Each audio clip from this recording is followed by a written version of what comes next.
Hello everybody, welcome to the Wonky Angle, where I talk about electronic music, both new and old. And today I'm talking about the new album from µ-Ziq, Scurlage, or however you say that. Alright, Paradinas. It has been quite a while since I've talked about this guy. For those not familiar with him, he's an often overlooked IDM legend that's been putting out material under the µ-Ziq name since the early mid-90s. Or µ-Ziq if you like, that rolls off the tongue easier still. Alongside lots of other aliases like Tuscan Raiders and Jake Slazenger and Kid Spatula and all those. He did that one collab album with Aphex Twin under the name Mike and Rich as well.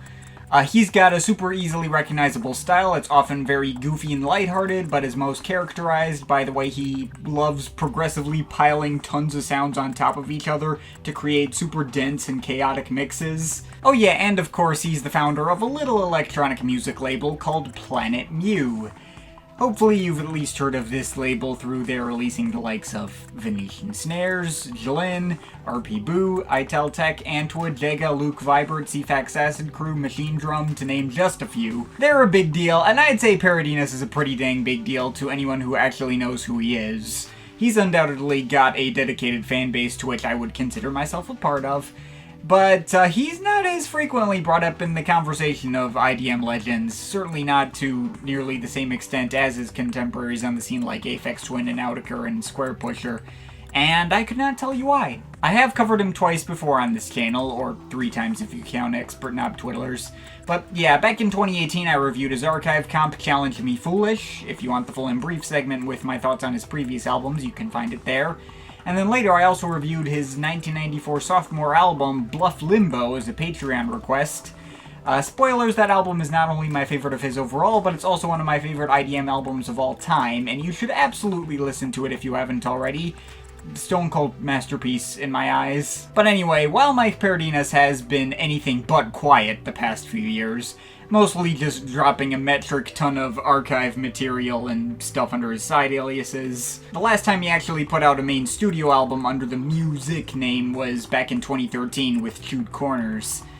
Now, most of his projects, especially post-Lunatic Harness, have seemed to have a sort of theme to them, be it the goofy modern classical tinges of Royal Astronomy, the pure percussive chaos of Bilious Paths, the alternatively creepy and melancholy fake film soundtrack that was Duntesborn Abbott Soulmate Devastation Technique, or Chewed Corners, which stood out for being brighter, more colorful, and well-polished than most of his other stuff. Almost poppy. This newest project, however, as far as I can tell, has no such attempts at cohesion or really standing out that much in the greater scheme of his back catalog.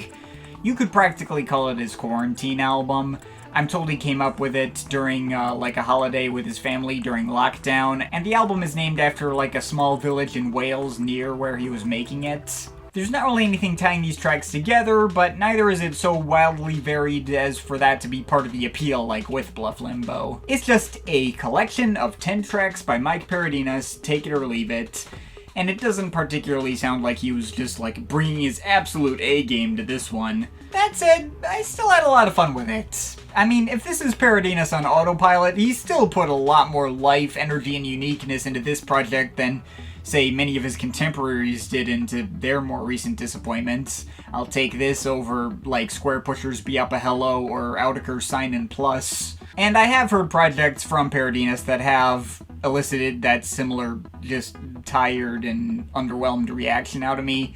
Like those 2 archive comps he put out in 2016, I remember being pretty okay, but not eliciting any desire to revisit them at all since. So he does have the capability to disappoint me like those other guys did, but Scurlage is thankfully not that. So yeah, 10 tracks on here, and they're all quite good. I was pulled in pretty immediately by the opener Blaker's Loop, which features all these super melodramatic choir sounds going up against giant booming synth bass and a trap beat. The kind of thing that toes the line between being creepy or even apocalyptic, but also goofy and cartoonish, like some kind of super over-the-top villain theme in a video game or something. Like, this is the kind of stuff I like to hear from Paradinas. There are other tracks that sort of carry a similar mood to that one, of both being kind of dark sounding but also cartoonish and silly at the same time.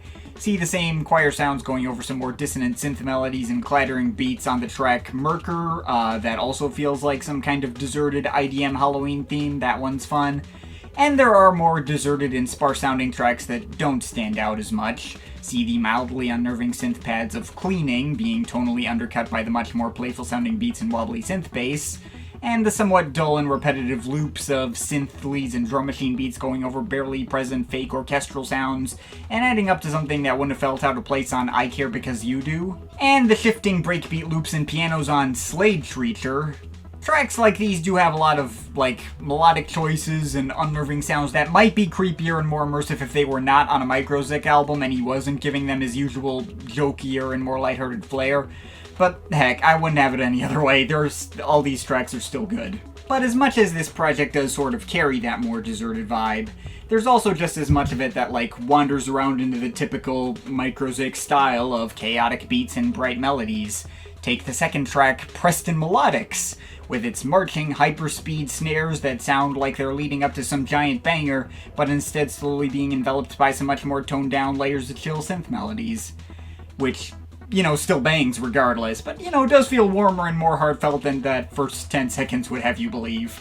Oxwich and Penrice has these really addicting video game-like skittering synth melodies going over a reverby drum machine loop. That one would always stick with me on every listen. And Blauwasser, meanwhile, that one sounds like it could be a cut from Chewed Corners with how bright and melodic it is.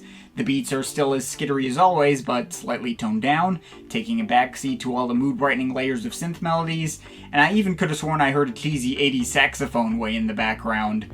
Great stuff. And Bentley, that one similarly feels a lot cheerier, like a Chewed Corners cut, with all these plinky synth loops and a lead piano loop going over some drum sounds that could have been pulled out of some 80s electro cuts or something, I don't know. The kind of thing that, again, just puts me in a good mood. Now, the album does close in a fairly cliched way with a somewhat forgettable, more ambient-centric piece called Strawberry Arrow. It's nice and atmospheric with its progressions of low-key pads, webbing bass, and sparse and super reverb-covered percussion. Certainly works for what it is, though it's not nearly the climactic showstopper finish that, say, Weakling Paradinas was. Not that I was expecting him to top what I feel is his best album closer by far, but yeah, whatever.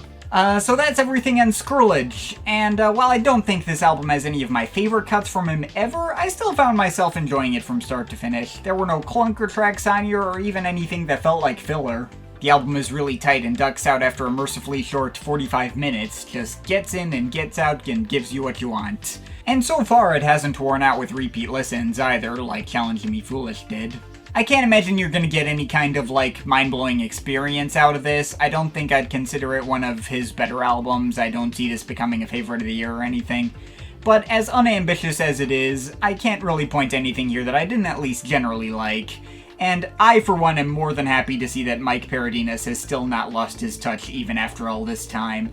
So I'm overall giving this a 7.5 out of 10. But of course, this is just my opinion. You can feel free to disagree with it, but I'd like to hear your thoughts, so leave the comments in the comment thing down there. Shout out to my Patreon supporters. They're awesome people. You want to add yourself to that list or make me a review, something, link to my Patreon is in the description. But yeah, that's pretty much it. That's all for today. See you next time.